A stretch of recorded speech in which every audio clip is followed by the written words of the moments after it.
Olá, queridas irmãs, queridos irmãos, com que alegria começamos mais um programa O Espírito da Letra. Semana passada você estava acompanhando com a gente o Evangelho no campo, aquela oração que foi feita no ambiente rural, capítulo 42. Hoje nós continuaremos agora com André Luiz, Vicente e Aniceto indo para outra atividade. O capítulo 43 é muito precioso, sobretudo para os espíritas, muito importante para o entendimento das leis espirituais que regem as atividades doutrinárias em uma instituição. O título, como você poderá acompanhar conosco, é Antes da Reunião, capítulo 43. Os preparativos espirituais para a reunião eram ativos e complexos. Chegamos de regresso à residência de Dona Isabel, quando faltavam poucos minutos para as 18 horas e já o salão estava repleto de trabalhadores em movimento. Observe bem, 18 horas chegaram estes espíritos e já havia muita gente no plano espiritual trabalhando no pequeno ambiente que a Dona Isabel possuía ao fundo de sua casa, destinado às reuniões que ali se realizavam. Reuniões doutrinárias, reuniões de incorporação, como alguns chamam, mas de intercâmbio espiritual entre os dois lados da vida. Observando com estranheza determinadas operações, fiz algumas perguntas ao nosso orientador, que me esclareceu com bondade. Realizar uma sessão de trabalhos espirituais eficientes não é coisa tão simples.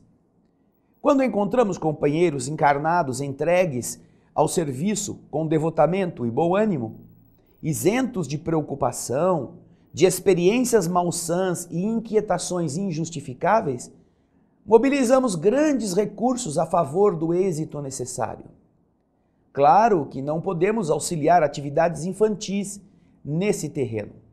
Quem não deseje cuidar de semelhantes obrigações com a seriedade devida, poderá esperar fatalmente pelos espíritos menos sérios. Porquanto a morte física não significa renovação para quem não procurou renovar-se. Onde se reúnam almas levianas, aí estará igualmente a leviandade. No caso de Isabel, porém, há que ele auxiliar o esforço edificante. Em todos os setores evolutivos é natural que o trabalhador sincero e eficiente receba recursos sempre mais vastos. Onde se encontre a atividade do bem, permanecerá a colaboração espiritual de ordem superior. Observe você então que este é um conceito fundamental para o entendimento do amparo que vem do mundo espiritual para as reuniões mediúnicas, para as instituições espíritas. É preciso ter conduta adequada, seriedade, livrarmos-nos de experiências malsãs, desejarmos fazer as coisas como devem ser, acatarmos as disciplinas do mundo espiritual. E quando isso acontece, estes amigos invisíveis nos amparam, eles aportam mais recursos, eles protegem. Mas quando as pessoas são levianas, as pessoas estão brincando, elas acham que é só ir no centro espírita, elas não se ocupam em diminuir seus vícios, em melhorar seus pensamentos, em modificar seus hábitos, e elas acham que os espíritos têm o dever de limpá-las, elas fatalmente ficarão entregues a si mesmas e às entidades levianas com quem elas se consorciam. Não importa que é dirigente, não importa que é coordenador, não importa que é médium, não importa. Aliás, isso é mais grave ainda, porque estas pessoas irresponsáveis, elas abrem espaço para vulnerar o trabalho de todo um grupo, de outras criaturas que às vezes estão bem intencionadas e que se esforçam. E então, isto, como nos disse aqui o instrutor, no capítulo 43, deve ser observado, para que nós tenhamos reuniões que sejam elevadas. Agora você vai acompanhar o que ele continua dizendo. Veja só.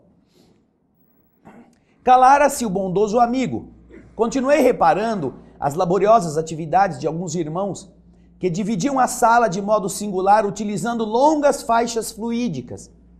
Aniceto veio em socorro da minha perplexidade, explicando: Estes amigos estão promovendo a obra de preservação e vigilância.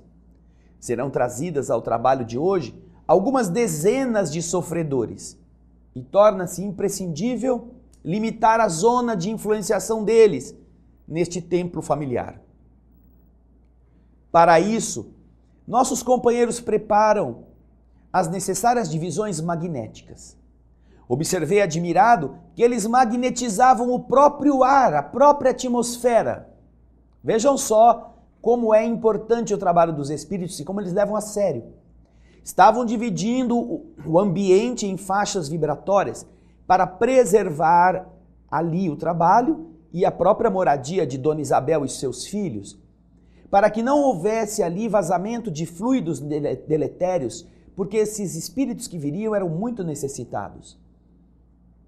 E além disso, 18 horas, 18 horas, eles estavam magnetizando a própria atmosfera, impregnando-a com recursos, com eflúvios de energias adequados para que determinados efeitos ali acontecessem. Você pensa que é brincadeira? Você chega na casa espírita 5 minutos antes da reunião e você reclama ainda quando alguém diz tem que chegar mais cedo, tem que chegar mais cedo. Os espíritos já estão lá várias horas antes. E então? É um trabalho sério, é um trabalho de responsabilidade. Você na casa espírita vai mexer com outras vidas, não só encarnadas, outras vidas desencarnadas. O mundo espiritual tem muito zelo em relação a isto. Você também vai entender o porquê eles estavam magnetizando o próprio ar. Depois que nós formos para o intervalo, na volta, você vai poder ver a explicação que o instrutor Aniceto dá a André Luiz, que ficou impressionado com esta tarefa. Não é uma coisa simples, não. Sentar lá, fazer o Pai Nosso, receber uns espiritinhos lá e depois ir embora para casa? Não, não é assim. Leia com atenção este capítulo, preste bastante atenção aos detalhes e você vai ver quanta coisa está escrita por detrás da letra. O espírito da letra volta já já. Fique conosco.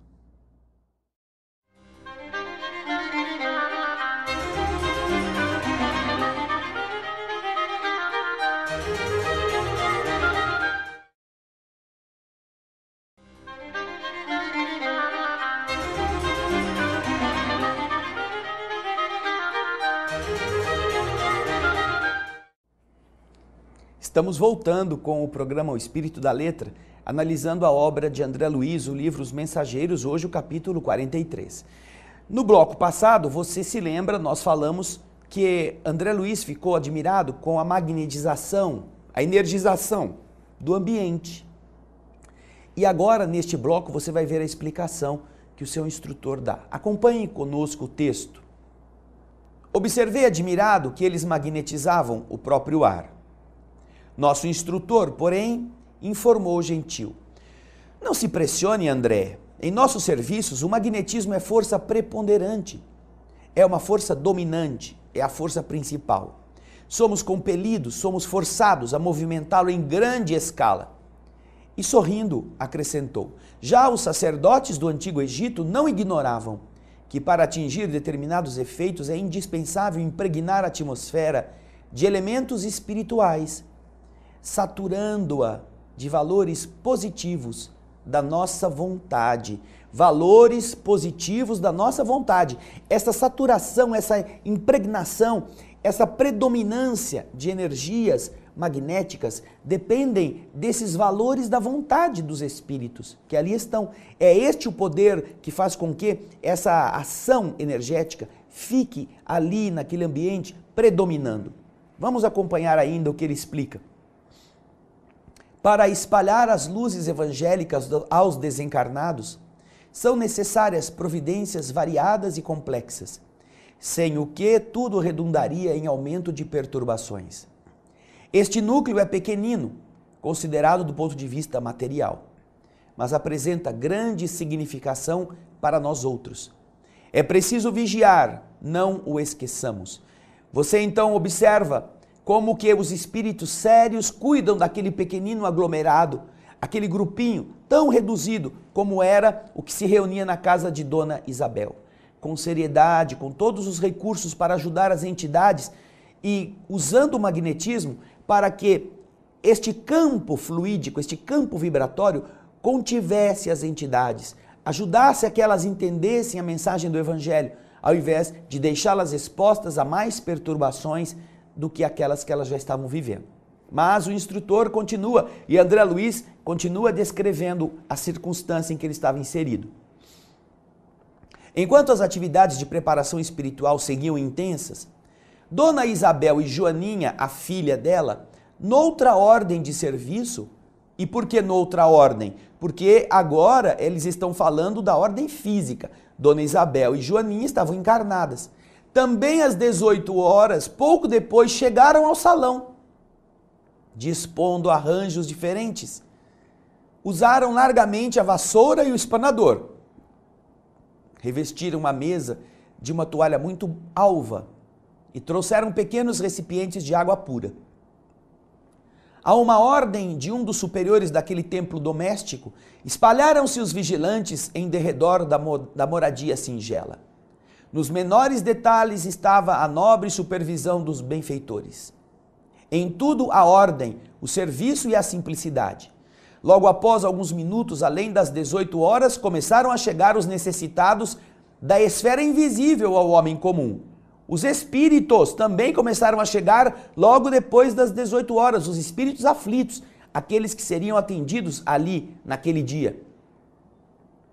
Se fosse concedida à criatura vulgar uma vista de olhos, ainda que ligeira, sobre uma assembleia de espíritos desencarnados em perturbação e sofrimento, muito se lhes modificariam as atitudes na vida normal. Nessa afirmativa devemos incluir igualmente a maioria dos próprios espiritistas que frequentam as reuniões doutrinárias alheios ao esforço autoeducativo, guardando da espiritualidade uma vaga ideia, na preocupação de atender ao egoísmo habitual. O quadro de retificações individuais após a morte do corpo é tão extenso e variado que não encontramos palavras para definir a imensa surpresa. Aqueles rostos esqueléticos causavam compaixão. Chegavam ao recinto aquelas entidades perturbadas em pequenos grupos, seguidas de orientadores fraternais.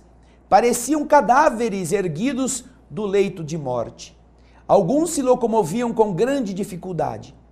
Tínhamos diante dos olhos uma autêntica reunião de coxos e estropiados, segundo o símbolo evangélico. Vejam só como é grave o que se vai realizar em uma reunião como esta. E veja o alerta de Aniceto aos próprios espíritas, que comparecem geralmente, às reuniões espíritas, totalmente dissociados do que é que eles vão fazer ali. Às vezes para pedir ajuda, às vezes para achar que eles são os importantes, às vezes para dar trabalho aos espíritos. Sem nenhum cuidado, querem entrar na sala cirúrgica, cheirando a suor de um dia de trabalho, com todos os prejuízos que o pensamento ruim, o sentimento mau, a ausência de disciplina produzem para estes que vão ser atendidos. Não me refiro aqui ao trabalho físico, me refiro à ação negativa do pensamento que sequer se prepara pela prece antes de sair de casa. Portanto, os espíritos têm que lidar não só com os aflitos do mundo invisível, mas muitas vezes com a indiferença, a irresponsabilidade, a infantilidade dos próprios trabalhadores espíritas, que não se dão conta da gravidade das entidades que eles vão ter que atender, como médiuns, como doutrinadores, como doadores de energia. Conheço pessoas que se dizem médiuns de cura e que fumam o dia inteiro e que acham que depois uma balinha de hortelã resolve o problema. Se nós tivéssemos condição de ver o que acontece do outro lado e quem é que nós estaremos atendendo, nós teríamos um pouco mais de vergonha. Como espíritas, estaríamos como enfermeiros, pelo menos cuidando da nossa limpeza, antes de ir lá achando que vamos fazer muita coisa, só porque vai emprestar o seu corpo para receber alguma meia dúzia de espíritos.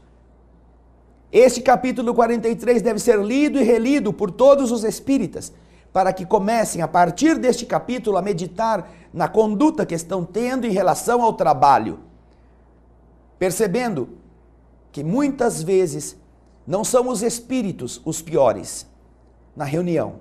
Por mais que sejam como este, coxos estropiados que aqui foram descritos, às vezes são os encarnados o maior problema. No próximo bloco, nós vamos continuar a ver o que Aniceto nos explica a respeito. Fique conosco, há muita coisa interessante por detrás da letra. O espírito da letra volta já já.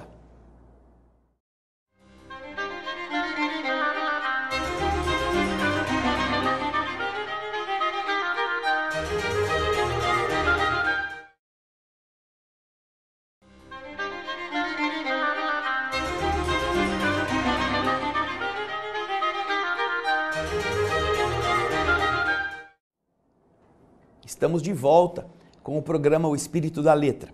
Analisando a obra de André Luiz, hoje o capítulo 43 do livro Os Mensageiros, cujo título é Antes da Reunião.